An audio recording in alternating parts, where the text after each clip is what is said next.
मंत्री असल्यामुळे मला ऐकावं लागतं.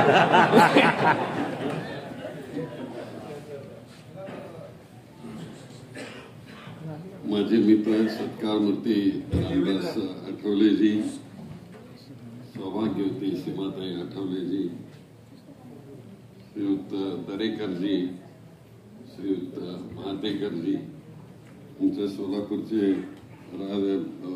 राजा सर्वदेजी, आमचे शरणकुमार लिंबाळेजी, ज्यांनी पुस्तक लिहिलं ते श्री प्रवीण मोरेजी, चंद्रमनीष जाधवजी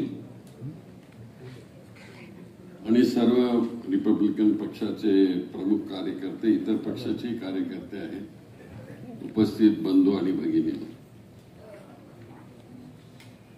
राजकारणामध्ये एवढी वर्ष टिकून राहणं ही काही साधी गोष्ट नाही. आणि ते सांगलीतून आलेले आहेत. त्या काळी ज्या काळी ते राजकारणामध्ये आले तेव्हा राजाराम बापू पाटील आणि वसंतदादा पाटील हे सांगलीचे अतिशय मोठे नेते होते. आणि त्याच्यातून आमच्या रामदासनी वाट काढली आणि ते महाराष्ट्राच्या राजकारणात आले, त्याबरोबर देशाच्या राजकारणात आले. असं क्वचितच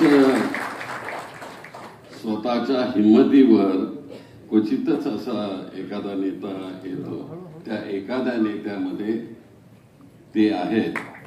त्याबद्दल मला त्यांचा नेहमीच अभिमान वाटले की ते सिद्धार्थ हॉस्टेलमध्ये येण्याच्या पूर्वीपासून त्यांची माझी ओळख आहे. हे खरं आहे की मी त्यांना ताबडतोब प्रवेश देत असेल मला भेटायला. एका गरिबीतून वर आलेला आणि धडपड करणारा कार्यकर्ता, असा माणूस मिळणं आपल्या समाजामध्ये फार कठीण असतं. कशाचा गर्व नाही, शिक्षण घेतलं त्याचा गर्व नाही, कुठल्या गोष्टीचा मी भाव नाही आहे. तर असा आहे एक आमचा तरुण नेता. आणि सगळ्यामध्ये महत्वाची भूमिका म्हणजे जी भूमिका सातत्यानं मी मांडतो, सर्वंकष दलित चळवळ. ढसाळनी त्याच्याविषयी खूप लिहिलं होतं. मी सुशील कुमार शिंदे हे सर्वंकष दलित चळवळ म्हणतात. त्यांनी हे कृतीत करून दाखवलेली आहे. रामदास आठवले कटकेंच्या सारखा कार्यकर्ता, तो माझ्या जातीचाच आहे. आरपीआय मध्ये असलं तरी काही बिघडत नाही, पण सर्वंकष दलित चळवळ जी आहे ती अतिशय महत्वाची. इथं चर्मकार आहेत, मेहतर समाजाचे लोक आहेत त्याच्यामध्ये, त्याच्यानंतर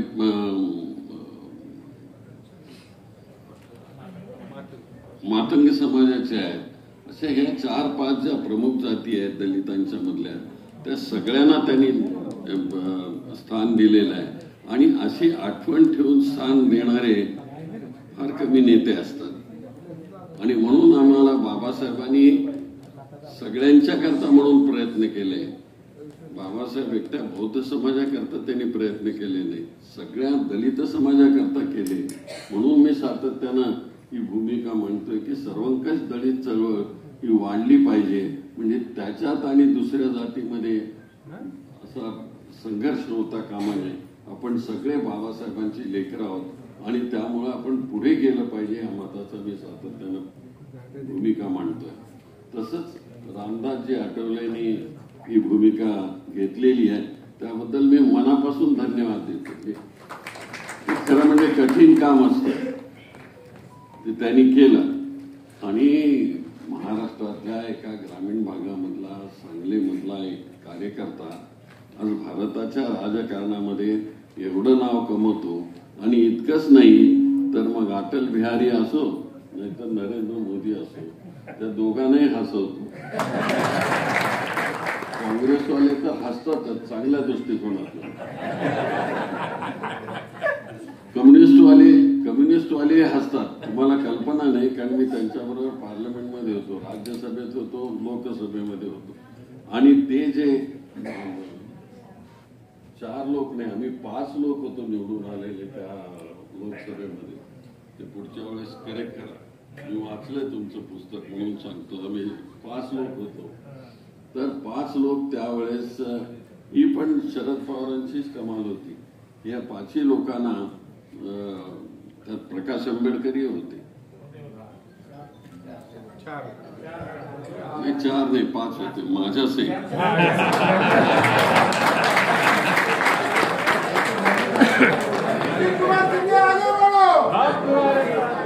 अरे आगे कितना पड़ेगा, बहुत पड़ेगा. तर आता आपण सगळ्यांनी मिळून प्रयत्न केला पाहिजे की रामदास आगे बढो. रामदासचं वाचन खूप चांगलं आहे, विचार करण्याची वृत्ती आहे आणि त्याच्यावर मंथन करून आपला पुढं त्याला नेण्याचं काम ते करतात. की आतापर्यंत आपले खूप नेते झाले, मी आता काही सगळ्यांची नावं घेत नाहीत, त्यांच्या सगळ्यांच्या बरोबर आम्ही काम केलेलं आहे. पण त्यांचं स्वतःचं असं वैशिष्ट्य त्यांनी निर्माण केलं. सुरुवातीला असं वाटायचं की हा रामदास म्हणजे असं चिल्लर माणूस आहे असं वाटायचं, पण आपल्या कर्तृत्वाने त्यांनी आपला ठसा उमटवला, दबाव वाढवला पार्लमेंटमध्ये देखील. ते सुरुवातीला तर ते उठले की काही लोक हसायचे, पण नंतर ज्या तऱ्हेनं ते कविता मांडायचे ते बघून सगळ्यांना देखील त्याच्यामध्ये चिंतन करावंसं वाटलं. मग ती लोकसभा असो नाहीतर राज्यसभा असो, बाहेरही असो, हे काही कमी नाही हो. आपल्याला असं वाटतं की आपल्या कुठल्या तरी वस्तीमधला एक माणूस असं हे करतो, पण देशाच्या पार्लमेंटमध्ये एवढी आपली भूमिका मांडणारा नेता, मला अभिमान आहे त्याचा. एवढी जागृतपणा त्यांच्यामध्ये आहे.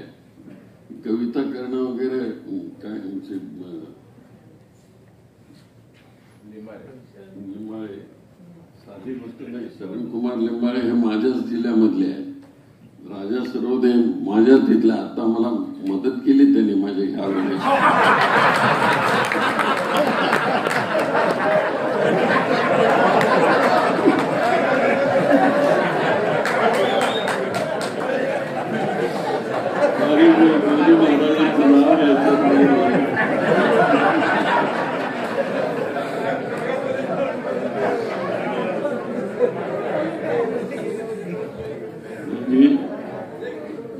पूर्वी पोलीसमध्ये असल्यामुळे कधी भांड फोडावं हे मला माहिती.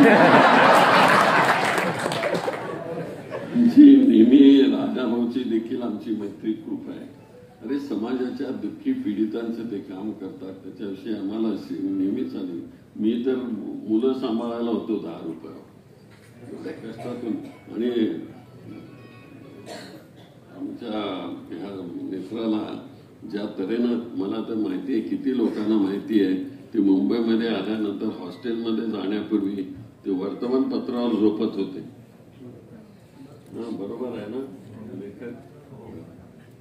कारण त्या एवढ्या कष्टातून वर आलेला, त्यामुळे मला अभिमान वाटायचा की असा माणूस धडपड करतोय, चळवळ उभी करतो. मग ती रिडलची असो, मराठवाड्या विद्यापीठाला नाव बाबासाहेबांचं नाव देण्याचं असो, किंवा काल परवापर्यंत पुण्याची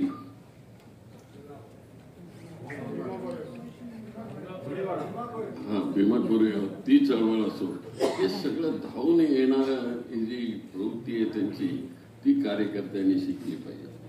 कारण मी तर म्हणेन की रामदासजी म्हणजे उद्या येणाऱ्या पिढीकरता एक ट्रेनिंग आहे. तुम्ही कशा तऱ्हेनं कार्य केलं पाहिजे. काही कोणी नसताना, काही नसताना त्यांनी जे लोक जमवले, सपोर्ट मिळाला ती गोष्ट निराळी, पण काही नसताना गळ्यात पिशवी घालून निघायचे, त्यावेळेस स्लीपर आणि हे घालून यायचे ते, आणि एवढ्या गरिबीतून वर आले, पण त्यांनी त्याचं कधी भांडवल केलं नाही. आमच्या ताईनं पण धन्यवाद दिलं पाहिजे, सीमाताईंना देखील. शांतपणाने त्याला मदत करतात. कुठे काय गाजावाजा नाही, काय नाही की मी अमक्याची पत्नी आहे तमक्याची पत्नी आहे असं नाहीये. शांतपणाने काम करतात आणि मला वाटतं की चळवळीचं महत्वाचं हे काम आहे की आपल्या पतीला शांतपणानं मदत करणं आणि त्याला पुढं जाण्याकरता सहयोग देणं ही अतिशय महत्वाची घटना आहे. आणि म्हणून मी तुम्हाला देखील काही मनापासून धन्यवाद देतो की आज आपण जे सगळे आलेले आहात ते महत्वपूर्ण लोक आहेत.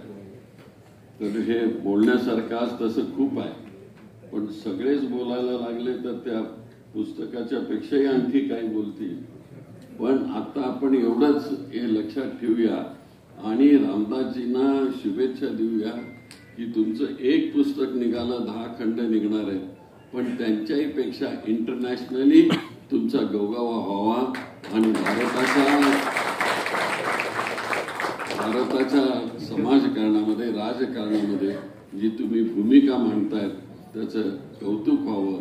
मी तुम्हाला मनापासून शुभेच्छा देतो. तुम्हाला उदंड आयुष्य लाभो आणि दलितांचं काम करण्याकरता आपण मोठे व्हा अशाच प्रकारची प्रार्थना करतो.